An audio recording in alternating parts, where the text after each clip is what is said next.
This is my alter ego. I need the max win. I need the max win. I love that meme so much. With gentle hands. This is my alter ego. I need the max win. I need the max win. I don't even know what that's from, dude. I have never seen that in my entire life. Ladies. With gentle hands. Gentle hands. Oh, dude. How do you look at your nails? Huh? Hang on. Dude, the C4 is like hitting me really hard right now. Do you need to take a shit?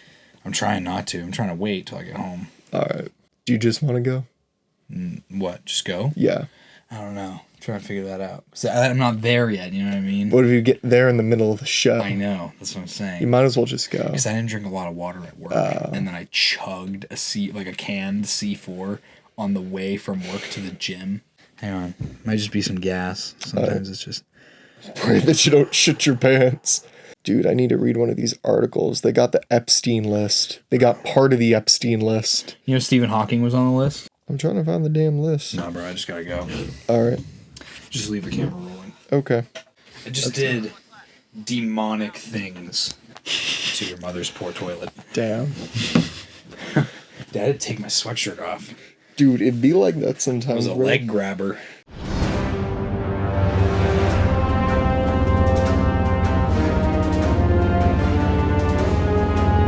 Welcome back, all of you Regs and all of you Shinies, to the most mediocre podcast in the Star Wars universe. My name is Jackson. I'm Tommy. And unfortunately, we're missing Jacob again this week. He had something come up last minute, so he couldn't make the show. He is feeling better. Thank you for all the warm wishes to Jacob.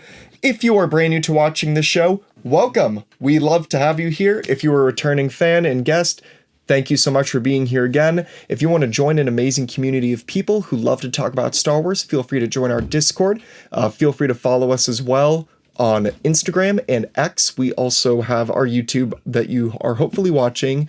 But if not, we have Spotify, Apple Music, and basically any other audio platform. If you want to help support this channel financially, we do have a Patreon and channel memberships. There we go. That's it. Yeah. This week, Jacob decided to choose Lord of the Rings over Friendship, and they re-released all of them into theaters, and Butterfly Kisses and Rainbows. So anyways, this week is another week in Star Wars podcasting. How have you been this week, Tommy? My week's been good. We rolled into the new year, got to spend some time with Jen's family out in Indiana last week. That's nice. Did I mention that last week? Yeah, you mentioned briefly maybe. Yeah, maybe. Everything's all blending together. Sweet. But yeah, it's been a good week. I'm, working and just getting bills paid and things like that. So Facts. What else can you really ask for? What about yourself, man? I was in North Carolina for the New Year, which was pretty fun. I forgot to say, we haven't made a podcast episode since last year. That's actually like one of my most favorite jokes to make during the New Year too, just because of how upset it makes people. People get really upset about those jokes. I think it's hilarious. I don't care what you say. But so it was fun. I like being in the mountains, like being in North Carolina. It was pretty cool. Dope.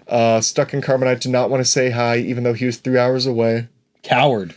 Little tear falling down my face on that one. It is what it is, Evan. I wasn't expecting you. I was doing my stuff anyway. Have Bojangles, bro. Them biscuits changed my life. Bojangles biscuits are heavenly. Bojangles. Yeah, I was talking to some little kid down there too. I was like, yeah, up north, we don't have stuff like Bojangles, and like listing off all the other southern chains they had in town. He's like, man, I never want to live in the north. And I was like, nobody up here does either. Bro. So, yeah, that was fun. I'm excited, kind of in Star Wars stuff.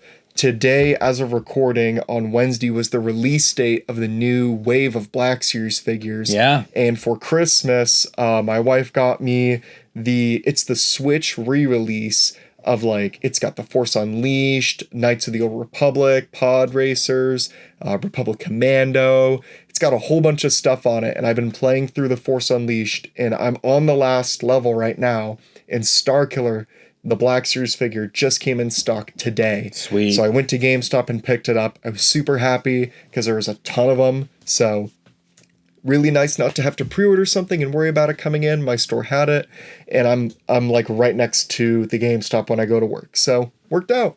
It was really cool. Dope. Yeah, I've been getting, shout out to Hybrid Tour Reviews. He got me the Black Series Balin Skull at Walmart. And then that very same day, an hour or two later, I found the Black Series Balin or Shin Hati at one of my local Walmarts. So then you said you also found Pre-Vizsla? I found a Pre-Vizsla. I already have him though. Dang it. I did find one. I need to get one, man. I was hunting. Yeah. I should have said something, but also just a little aside, this is directly to the Max Rebo experience on our Discord and Twitter. I do own one piece of cringe Star Wars merch. It is this Grogu hoodie that is way too big for me. I have the same one too. This is what we won at trivia, and it's such a comfy hoodie. It's so comfy and it's so cringe, so I'm not going to get rid of it. That's the problem. Yeah, it is it's way too big for me, but I will wear it for the show, specifically to show that I have a hoodie that I would deem cringe Star Wars merch. That's funny. Okay. Trailer trash Tom today for the podcast. So I have a couple Star Wars articles. I had one bit too to talk about. Yeah, so just a real quick one first. Han Solo's DL-44 prop from A New Hope just sold at auction and made a Guinness World Record for most expensive prop gun sold at auction. Wow, how much did it sell for? The final price was $1,057,500 is what it sold for. Okay, I honestly kind of expected it to go for more than $1 million, but really? I mean, $1 million is still a lot to pay. $1 million for a prop blaster. That's insane. From A New Hope, from the first Star Wars movie. That's pretty cool. Would you spend $1 million on that? No. No, not even close. I would spend $1 million to I don't know what I would spend on $1 million. Yeah. Do you have anything? Yeah, so the one piece that I had really quick, so we might be a little bit late to this. It might have come out last week, so sorry if that's the case. But Hello There Productions on YouTube for the last 2 years has been working on the final fight scene of Anakin and Obi-Wan from Revenge of the Sith in the 3D Clone Wars animated style. And that released, and I watched half of it today while I was at the gym really quick. Yeah. And it is really, really good. Is it really? It's not a play-by-play of Revenge of the Sith because he does like a few other scenes that are in it too. Okay. But it makes it fresh. So like if you're not familiar with Clone Wars deleted scenes and bits that they just didn't get to, there was a fully voiced, almost fully animated bit where Anakin and Obi-Wan are on a mission and Anakin and Obi-Wan kind of talk about like, because Anakin's frustrated that Ahsoka left the Order and being like, what if I was a huge disappointment? Like, how would you feel? And Obi-Wan's like, that won't happen. It's supposed to foreshadow Anakin's failure. And so the end of that picks up like Anakin's like still face, like staring like 1,000-yard stare, kind of an ordeal. And it picks up in the middle of the monologue between him and Obi-Wan on Mustafar when they're like arguing, and the transition is clean and the fight is just insane. It's very, very well animated. And the bits that they add to are really, really well done, and it's fresh. It's like watching another person tell the same story because not all the details are going to be different, but the main plot is still the same. Anakin and Obi-Wan fight, just few things here and there are tweaked. I want to finish it later because I know it includes the scene where Anakin becomes Vader and like gets the suit on and whatnot, but people were going crazy online for it too. I mean, like I'm raving about it. Again, it's from Hello There Productions on YouTube. Watch it if you haven't already. It was a blast to like, even just a little bit that I did was amazing. I hope that somebody cuts it and adds it to the Revenge of the Sith supercut right now. That would be cool. That would be dope. Which is probably like 5 hours long, but still, it's a worth it to watch cut. Remember when that one time we tried to all watch it and then all of us we just got checked out by the second and a half hour? Yeah, man. Oopsie. That was like a 4-hour cut though. But now it's only more because there's the scenes from Bad Batch. Because at the time it was only Clone Wars. Right. Good Lord. Yeah. I have, before we talk about our main article this week, I have another article. I did see that. We have an interview for CNN with the writer for the Rey Skywalker movie. Yes. Her name is, if I butcher it, that's, I tried my best. Charmine Obaid Chinoy is the writer, director for this. I don't know if she's the writer or the director. I know she's directing for sure. I looked at her credits. I really haven't seen anything notable that she's directed, so this might be her first time in the director's chair. This is a quote from the interview. Charmine says, quote, "I'm very thrilled about the project because I feel we're about to create something is something very special. And we're in 2024 now, and it's about time that we had a woman come forward to shape a story in a galaxy far, far away." And we know that that movie is supposed to start filming on April 7th. So it's coming up this year. It's coming up in a few months.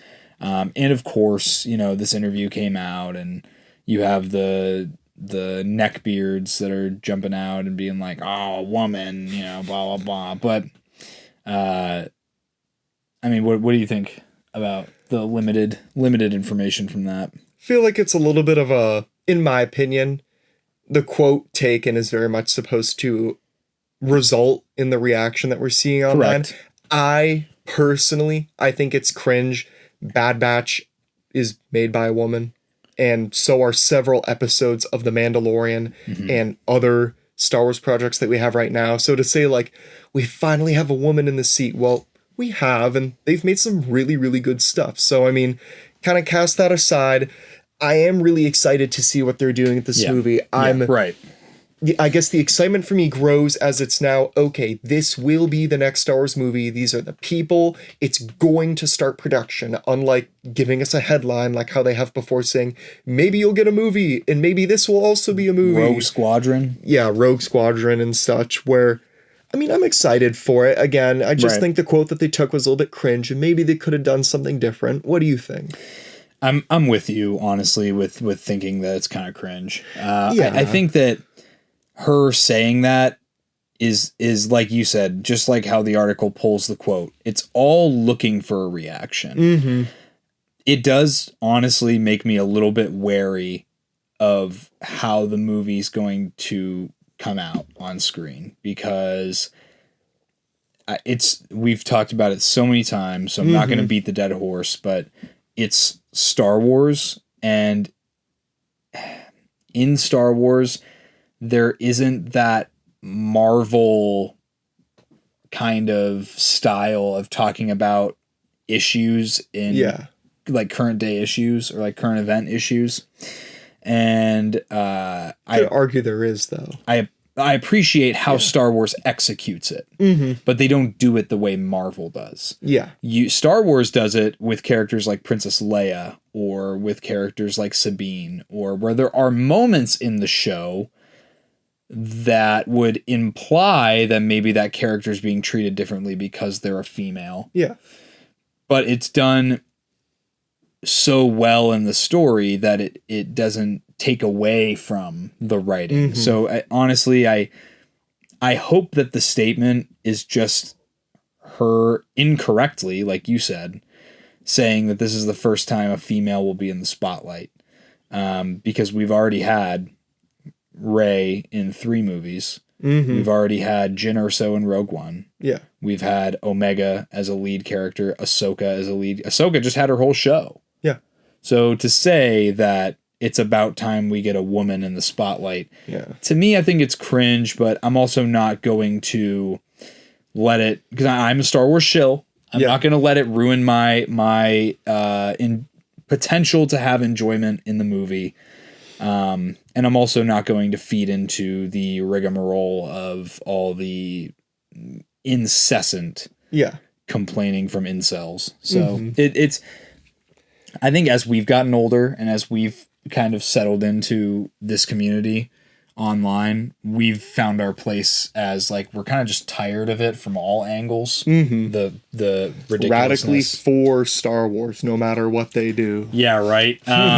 So Yeah, we'll see when it comes out. I'm not going to place any judgment until it comes out. And that's what I've been seeing a lot. It's actually kind of on that topic. Hunter, shout out 212 Hunter, was sending me and Hybrid Toy Reviews the other day some YouTube shorts from this random, I don't even remember the YouTube channel's name, taking articles about the Acolyte and changing it into misinformation and getting hundreds of thousands of views. Because that's all you have to do. But to my surprise, most of the comments were like, "You're wrong and cringe."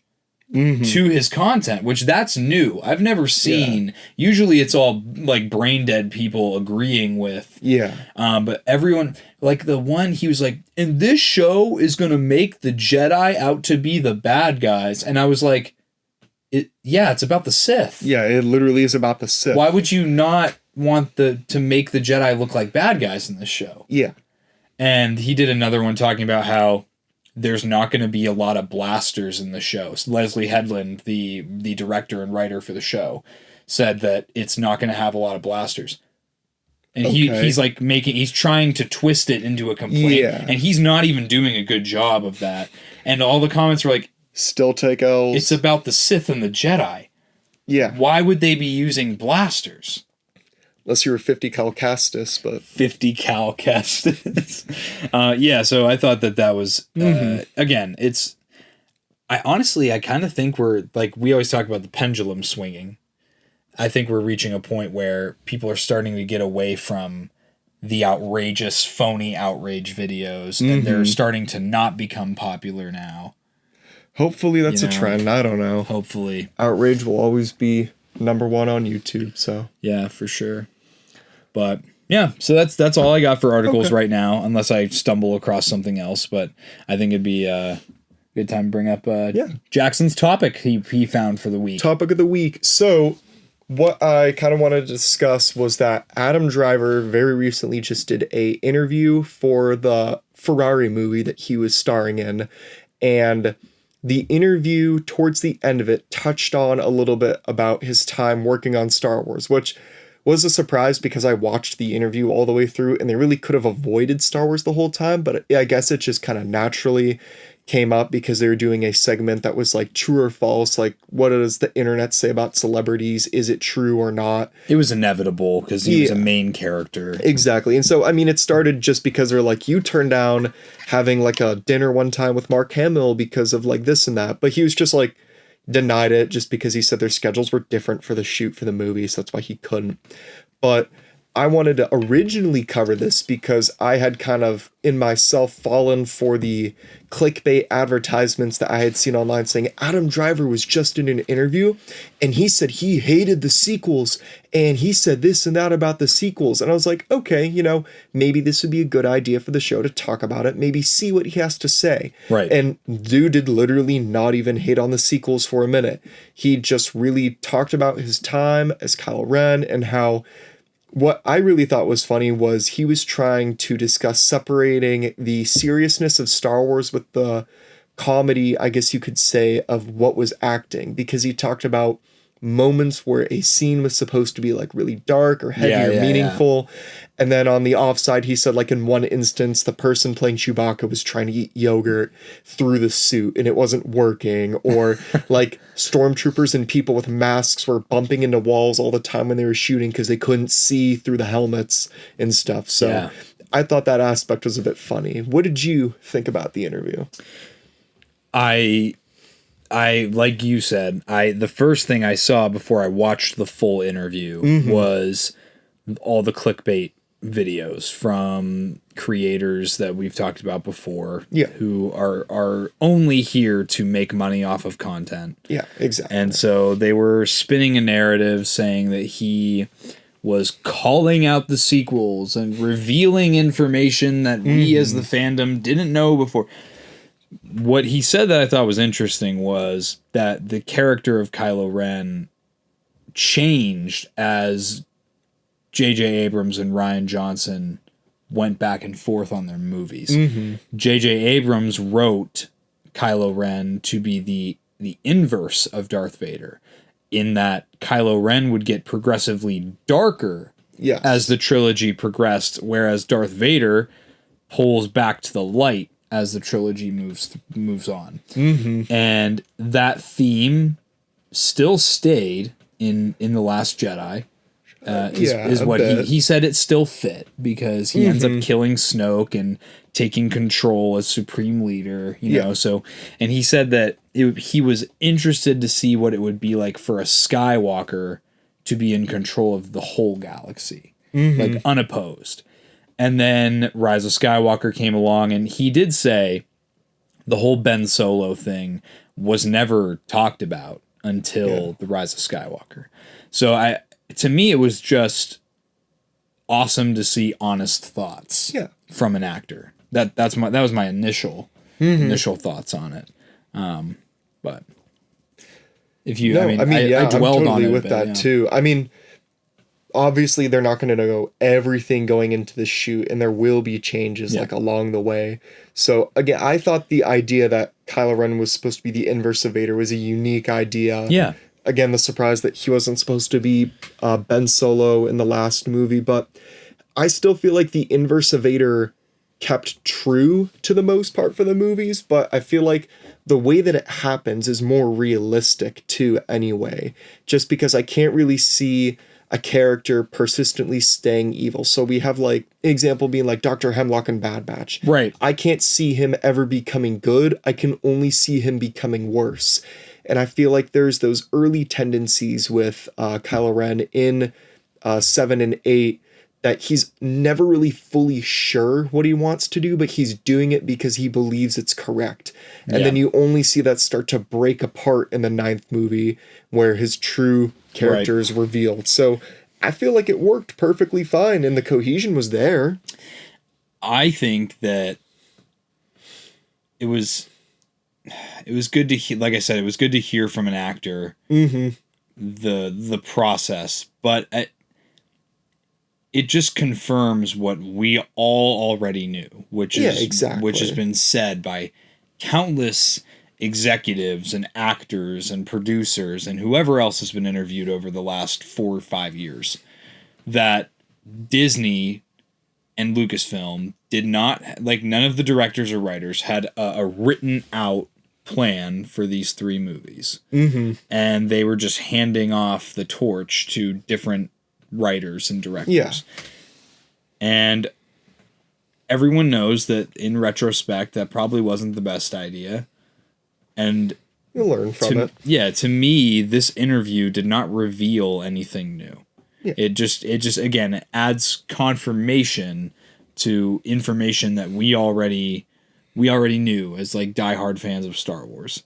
It's not hard when you watch these 3 movies back to back to back to realize that some things don't make sense and some things are not cohesive. But that doesn't have to be, I guess, like, I know recently there's been a lot of talk about the sequels again because we just go in this revolving door we talked about a couple weeks ago. It doesn't help with the news about the new movie being about Rey as well. Yeah, there's a revolving door of chaos that we observe from afar. And it just comes back to that point of like, okay, so like, when are we going to let it go? Yeah. Because clearly all the actors have let it go and they're not, you know, Mark Hamill has let it go. He definitely had his oppositions about the way Luke Skywalker's character was handled in The Last Jedi. But over time he mellowed out, and like all the actors, you know, their careers are not just Star Wars. Exactly. So every time an actor in Star Wars says something about those movies, I don't understand why we think there's an agenda underneath that more than just the actors sharing their honest opinions.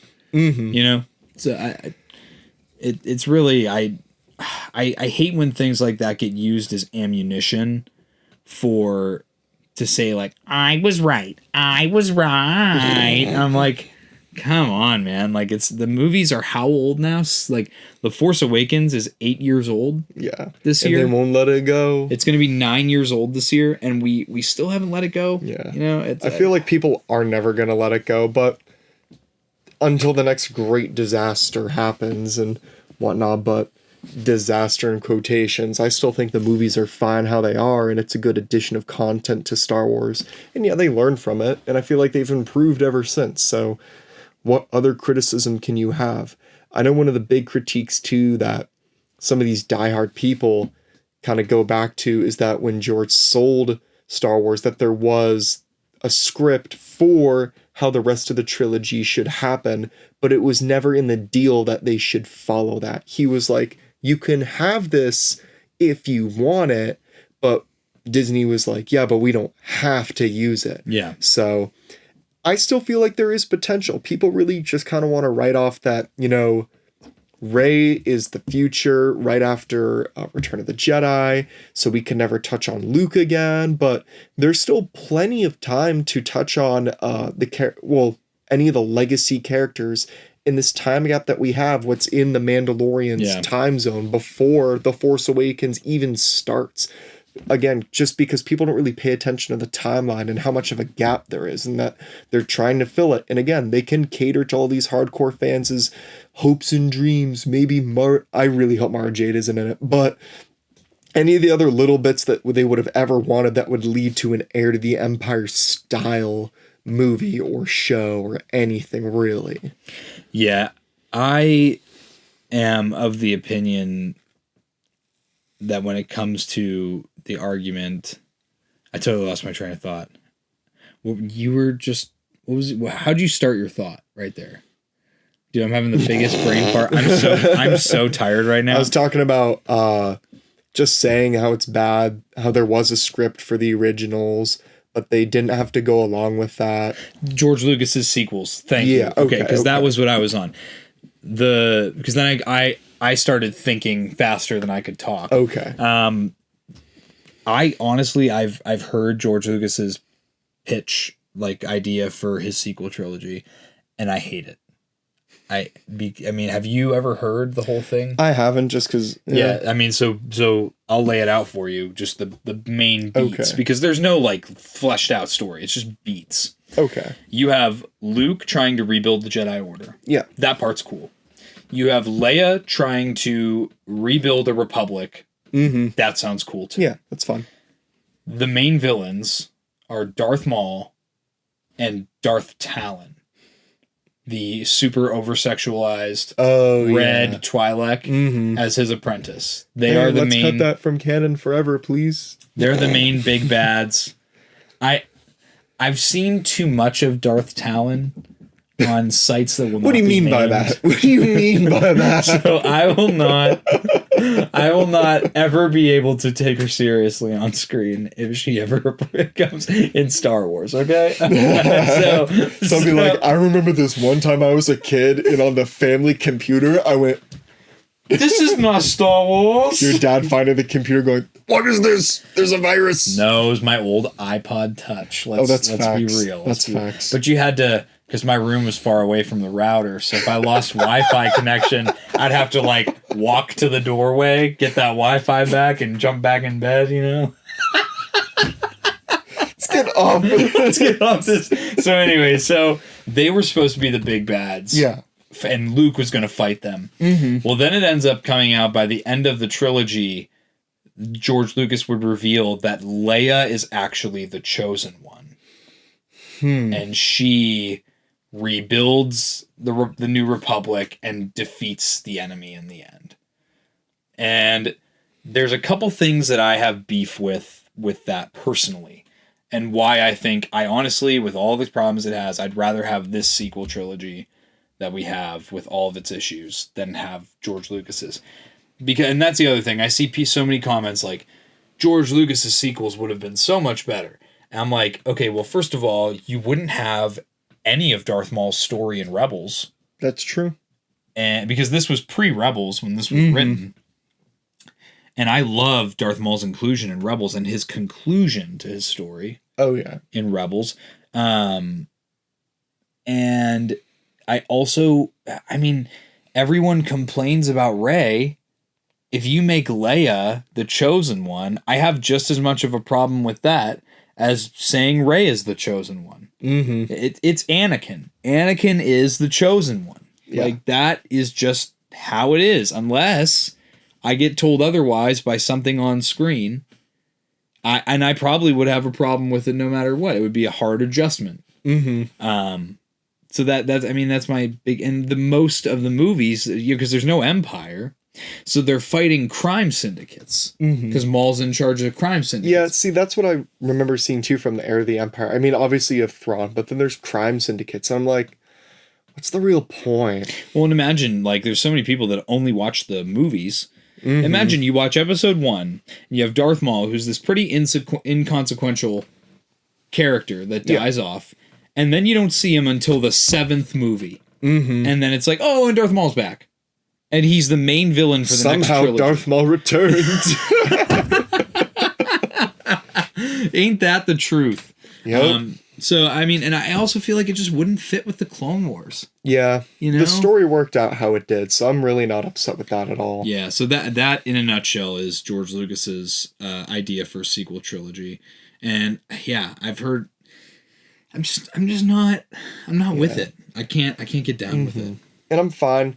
Here was something that I actually saw, maybe it was a week or two ago, but it was Sam Witwer was doing a voice of Maul in a book about Maul, and he was saying that he had some issues with it just because it conflicted with some things in the timeline and whatnot, and obviously books aren't central canon. If a book comes out, it's always subject to change because they will change it in a show or movie, and they have. Yeah. Same treatment goes to the comics. Yep. But when he was talking to George about it, he was like, hey man, like I don't really know how this fits, like what about this and this, and how should I react to this and this? And George was like, just let it happen. And he was like, but why? And he was like, think of it like you're being told a story at a campfire. No person will tell it the same. And that's supposed to be the beauty in it, is that we have such an expansive universe that the story can be told so many different ways. And there will be slight tweaks to it. Like when I was talking about the film earlier, that it'll still make sense and people still enjoy it. And that's why George didn't have an issue with Sam doing the book at all. Was because in the future, it would be retcon. But yeah.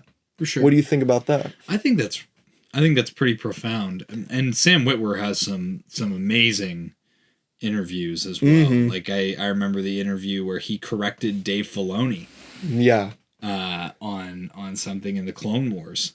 Yeah, or even when he talks about auditioning as Galen Merrick, as Starkiller in the game, how he already has such a profound knowledge of Star Wars in the scene where he's supposed to be meditating and they ask him to and he can't. And then they're like, well, why can't you? Because he's like, Sith don't know how to meditate. And they're like, oh! So... That's pretty cool. Yeah, he's great. And that I like that, though, that the universe is so expansive. And I guess that's also, like, kind of your loophole to, like, Legends with so many different timelines. Or, like, I'll say it, the multiverse in Star Wars. I guess that's the closest that you would ever get, is people just telling multiple stories from the same timeline. Yeah, that's, in my opinion, too. After watching that, the Legends material sits a little bit better just because, think about it. You have people who live on planets in Star Wars who never leave their planet or their towns in their entire life. Only a select few really get to kind of do the whole intergalactic travel thing, depending on who the character is. So these stories of Starkiller, or how Thrawn rose back to as the heir to the Empire during the end of its reign, or could very well be real for people in the Star Wars universe. I feel like maybe we haven't hit a show or something yet that shows us misinformation or conflict in the timeline too yet, just because people are very much on the same page as it's going on, because it creates cohesion, and I get it. But what if somehow we ended up on a planet somewhere and they had no idea what was going on, or they thought all these other characters existed still when they didn't? It's like when 3PO was telling the Ewoks the story of the first couple movies. Oh yeah. in Return of the Jedi. That is true. That's a good example of that. Yeah, he's talking about, like, Darth Vader and the lightsabers and the AT-ATs and... That's how the Ewoks react. I love that scene. Yeah, honestly, it fits, and again, that's that wisdom from George Lucas as well. You know? I know there's that famous quote, I may have gone a little far in a few places. But I do think that at the end of the day, he was just making fun stories for kids and for families to share. And I think we as a community need to stop taking everything so seriously. That is true. I have enjoyed Star Wars so much more than I have in a while. Since I've been watching the whole timeline through with Jen. We are almost through season 3 of Rebels now. Oh, nice. And it's getting to the bad part and the good part. We just watched the episode where they pick up Mon Mothma. And she sends her little message. I forgot about that episode, to be honest. Oh, yeah. And we see the TIE Defender in action, Nebula, for the first time. That's cool. And that was such a good episode because you have basically the formation of the rebellion. Exactly. So for me, I think it's been fun watching her watch it because you get just that pure enjoyment, that enjoyment that's not poisoned by fandom and by like the culty ways that some of the Star Wars communities, the subsects of the community are, one way or the other, and I think it's helped me a lot to just genuinely enjoy the franchise and not feel like I have to get on my soapbox on the podcast every week and jump to the defense of my opinion of something every single week. Like, okay, like, you don't like it for this reason, you don't like it for that reason. I'm going to ignore both of you. I'll acknowledge your arguments, but I'm not going to argue with you because I'm not changing your mind. So I'm just going to talk about why I enjoyed it or why I didn't enjoy it. And it's as simple as that. So for me, at the end of the day, it all comes back to with the articles we were talking about today. If an actor doesn't like Star Wars, doesn't like a movie, or doesn't like the way their character was handled, that doesn't mean that their opinion is the only one that matters. They're the actor. They're not the writer. They're not the director. They're not the, it takes a group of people to make these projects happen. It's not just one single person that can be the one to be like, oh, yep, and they're the savior. They're the messiah that's going to save everyone from damnation in this dead franchise and everything. That Mando sucked and everything sucks. Yeah, because Mark Hamill just likes Luke Skywalker, and so does Sam Witwer too. Both very strongly are outspoken about how they don't believe that character was portrayed right. And I feel like thanks to Palpa Memes, who we had on very, very early in our creation of the show, guest. Really kind of changed a lot of our minds on how Luke Skywalker was portrayed and how they did a really good job at making someone so powerful, so weak as well, and show you that people can still make mistakes and that they need to climb out of that to rise back to what they were. So, yeah, I mean, like you said, it isn't the end-all be-all for it. Yeah, and I've said it a lot of times, too, that Luke Skywalker's character in The Last Jedi is my favorite part of The Last Jedi. And that's why it's like in my top 3 Star Wars movies. It's my third favorite movie out of all of them. Because I resonate with that struggle, seeing your hero as a child or whatever, seeing your childhood hero be vulnerable and fail and be at rock bottom really makes you feel like that, and watch them rise above and become better than they ever were. Yeah. That to me resonates so much more than, and he was just always a good guy that never did anything wrong. I respect if you disagree with me, but that's just my watered down version of it. Yeah. But real quick, if you want to do, if you don't have anything else to say. No. We do have a couple little things for collector stuff. New Black Series Wave came out. That was really, really cool. Try to get your hands on that. It's popping up. Yep, and then Yakface did post about some info about the Droideka. Oh, I did see. Yeah, the Droideka. Yeah. Droideka is going to be $33.99. It was expected. It's a deluxe figure. Yeah, I mean, I wasn't expecting it to be Dark Trooper price. I thought it would be it'd be closer to 40 or 45. Yeah. Just because it's so original and you're never reusing that. Exactly. This is honestly one of the only times it probably will come out unless they recycle it in the gaming grades. Or they could, they could do gaming grades. They could do a Battlefront 2 one too for that Battlefront training 2, droid version. They could do JFO, well, Jedi Survivor. I mean, yeah. I talked about this on our Star Wars Hangout stream. Mm-hmm. I wasn't there. That's okay. I had Hybrid and the Cheese Prince for guests there. I saw a lot of comments. People want to know, one, if it's going to be in ball mode, like if it can articulate to ball mode. And the other one is a lot of people have a very heavy expectation that it's going to come with a bubble shield. What's your take? Realistically, if you look at the packaging and you think about how they could make it, I don't think it's practical to do a bubble shield. Yeah. And it could also be explained away because although they have bubble shields in the Phantom Menace, they don't in Attack of the Clones. So if this is an Attack of the Clones take on the figure, it's accurate. So you don't really got to be mad about it. Yeah. I think for the price point that it is, I think it'll be able to fold into ball mode.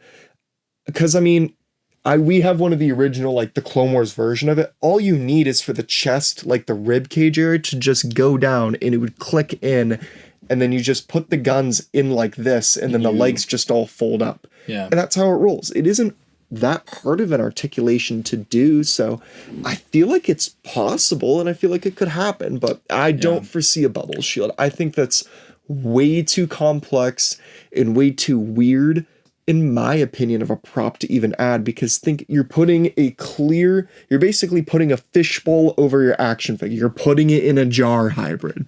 So it doesn't make sense to me to do that, because even on this shelf space here, if we put a destroyer with a bubble shield, all these figures are going to get pushed around. So I don't see practicality in it. Yeah, like you said, I don't see a way that Hasbro could practically put a bubble shield around it and you can still see the droid. I mean, if we look at the picture that's on my phone right now of the droideka from Revenge of the Sith, basically the whole thing is clear except for there's a little ring around it. Blue. How are you going to get that in action figure form? You can't. I don't foresee it. I really don't think so. Yeah, I think that's. I mean, cry about it if you won't buy it. If it doesn't have a bubble, it just makes more for us. Wah wah. Cry more, be sad. It's just OT fans probably in hiding. They're psyoping and sabotaging us, these OT fans. I talked to Justin from Shout Out of the Basement in our Discord. He was popping off in a conversation about this. We were just kind of talking about like comment sections, and he was like, dude, I don't even look anymore because like it's just endless. He goes, after the whole Super Battle Droid meltdown people had, we are getting Super Battle Droid in the Black Series, the most requested Black Series figure after, like, other than fives. And they officially reveal it, and all there is complaints. Yeah, because it's definitely got to be the small minority still that's complaining. It comes in it's like, I really wanted that Force Unleashed deluxe pack that they did with Starkiller and the 2 Stormtroopers for $110, but I couldn't justify paying $110 because my wedding was coming up. Right. And now I have a single carded Starkiller, and I paid the regular single carded price for it.